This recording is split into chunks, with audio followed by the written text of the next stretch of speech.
these are my week 4 top 15 wide receiver rankings. I make a video like this every single week, so make sure you're following. Get back to fucking work.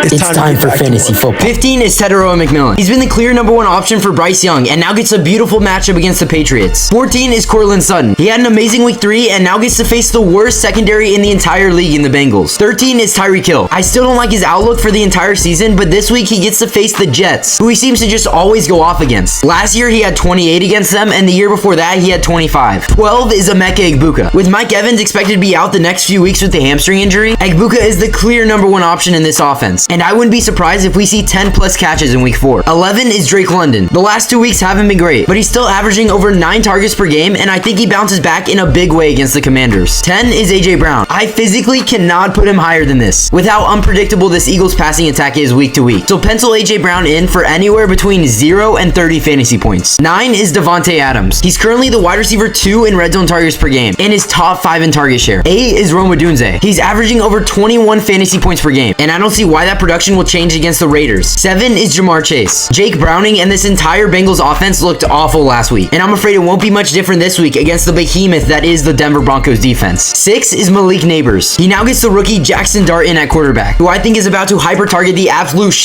out of Malik Neighbors. 5 is Garrett Wilson. Whether it's Tyrod Taylor or Justin Fields, Garrett Wilson has the second highest target share in the entire league and is going to feast against the Dolphins secondary. 4 is Justin Jefferson. Last week was a floor game with Carson Wentz, but I think Jefferson has a great game with Carson Wentz at the helm in what should be a much more competitive matchup against the Steelers. 3 is Nico Collins. He finally showed his 2024 self last week with 22 fantasy points, and I think this type of production will continue against the Titans. 2 is the twerk god Amon-Ra.